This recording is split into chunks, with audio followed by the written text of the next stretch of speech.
ఇటువంటి వాళ్ళలో పిల్లలు ఇవాళ మీరందరూ ఇలా ఉన్నారంటే చాలామంది పిల్లల్ని ఇక్కడ రెండు పాయింట్స్ నేను చెప్పడం కోసం మాత్రమే ఇక్కడికి వచ్చాను. చాలామంది ఏం చేస్తున్నారంటే పిల్లల్ని ఎంకరేజ్ చేస్తూ బాగా చదవండి అని చెప్తే పర్వాలేదు. పేరెంట్స్కి నేను చెప్పే మాట ఇది ఏంటంటే వాళ్ళు చదువుతారు, వాళ్ళ చదువు వాళ్ళు చదువుకుంటారు, కానీ మంచి మార్కులు రావాలి, ఎక్కువ మార్కులు రావాలి, కాలేజీ ఫస్ట్ రావాలి, అంతవరకు ఓకే. పక్కింటి వాడు చూడు సుబ్బారావు, వాడి బ్రహ్మాండంగా మార్కులు వచ్చినాయి, నీకు అన్ని రాలేదే. ఆ కంపారిజన్ మాత్రం దయచేసి పేరెంట్స్కి 2 చేతులెత్తి నమస్కరించి చెప్తున్నాను. వాడిని చదివించండి, వాడిని కష్టపెట్టండి, బాధ పెట్టండి, ఇంట్లో ఎన్నో రకాలైన ఉపయోగాలన్నీ వాడికి కావలసిన సదుపాయాలతోటి చదివించండి తప్ప ఇంకొకరితో పోల్చి చేసినట్టయితే సైకలాజికల్గా ఫీల్ అవుతున్నారు, మానసికమైన ఒత్తిడికి ఫీల్ అవుతున్నారు. అటువంటి స్థితి పిల్లలకి మనం కలగ చేయకూడదు. Don't be very wild towards child.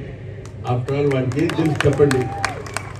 వాడిని అంత బాధ పెడితే వాడు ఏం చేయాలో తెలియదు. కొంచెం ఒక 10-15 సంవత్సరాల లోపే ఉక్కిరి బిక్కిరి అయిపోతున్నాడు.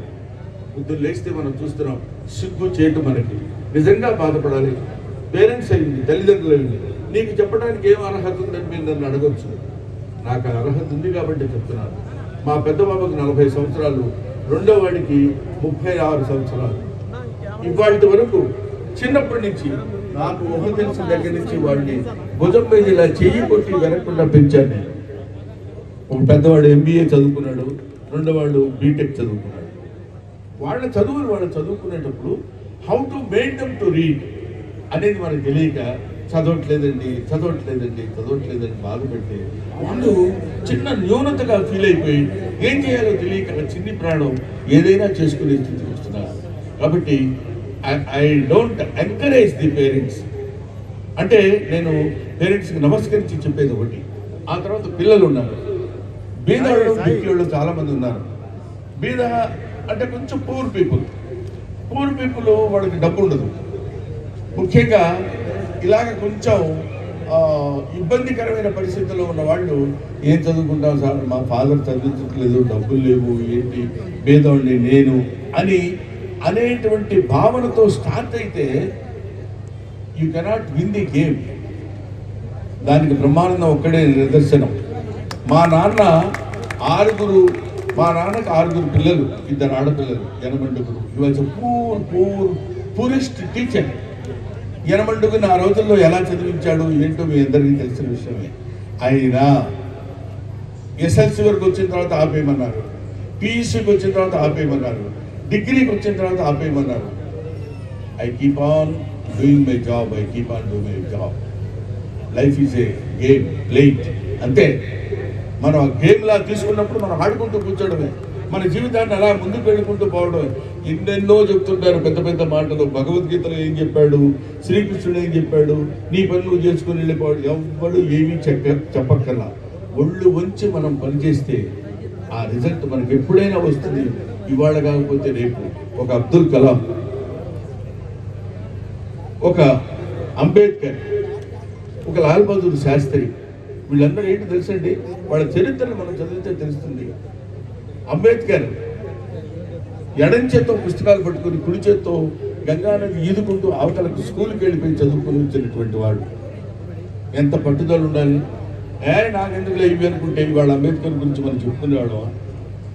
అలాగే నేను కూడా ఎందుకులే నాకు ఇది, మా నాన్న పూర్ ఫెలో మనం చదువుకోలేం కదా అనేటువంటి ఆలోచన కనుకుంటే, హై స్కూల్లో ఉన్నప్పుడు టెన్నిస్ ఆడేవాళ్ళు మా మాస్టర్లు అందరూ. టెన్నిస్ ఆడుతున్నప్పుడు బాల్ పిక్ చేసి ఇచ్చేవాడిని పిక్కర్స్ అంటారు. అటువంటి వాడిని బాల్ పిక్కింగ్ చేస్తూ మంత్లీ శాలరీ, ఆ రోజులు ఇచ్చిన 3 రూపాయల 5 రూపాయల శాలరీ తీసుకెళ్ళి జీతం కట్టి మరీ నేను చదువుకున్నాను. టుడే బ్రహ్మానందం వేసి MA, పద్మశ్రీ, డాక్టరేట్, అంటే regional, national and international Guinness book of world record holder. కాబట్టి మై డియర్ ఫ్రెండ్స్, నేను చెప్పేది ఏంటంటే మన పిల్లలందరికీ ఎప్పుడు వెనక్కి తిరిగి చూసుకోవద్దు. కీప్ ఆన్, నీ పని మాత్రం చేయటం మర్చిపోవద్దు. కష్టపడు. 10 అడుగుల్లో నీళ్లు రాకపోవచ్చు, 20 అడుగుల్లో నీళ్లు రాకపోవచ్చు, 500 అడుగుల్లో రాకపోవచ్చు, ఎప్పటికైనా సరే భూమి నుంచి నీరు రావటం సహజం. కష్టపడ్డ వాడికి సహజం, ఫలితం దక్కడం సహజం. అటువంటి ఫలితాన్ని మీరు పొందాలి. ఇంకా పెద్ద పెద్ద వాళ్ళు అవ్వాలి, ఇంకా గొప్ప గొప్ప వాళ్ళు అవ్వాలి, నాలాంటి ఆర్టిస్టులు అవ్వాలి అని చెప్పడానికి ముఖ్యంగా ఇందాక పిల్లలు ఈ రామాయణం అని, చార్లీ చాప్లిన్ అని ఇలాంటివన్నీ ప్రదర్శించారు. పిల్లల్లో ఆ టాలెంట్ ఉండటం ఒక ఎత్తు, దాన్ని పికప్ చేసి వీళ్ళందరి ముందు ప్రొజెక్ట్ చేసి అబ్బా ఎంత బాగా చేశారు ఆ పిల్లలు అని అనిపించుకోవడం కోసం శ్రీశ్రీ చెప్తాడు, ప్రభు వెక్కిన పల్లకి కాదు అది మోసిన బొయ్యిలెవరు. వాళ్ళ చేత అలా అద్భుతమైనటువంటి నటనని ప్రదర్శింపజేయడానికి తీసుకున్నటువంటి టీచర్స్కి ఎవరైతే ఉన్నారో వాళ్ళకి నా శిరస్సు వచ్చి పాదాభివందన చేస్తున్నారో, నమస్కరిస్తున్నాను.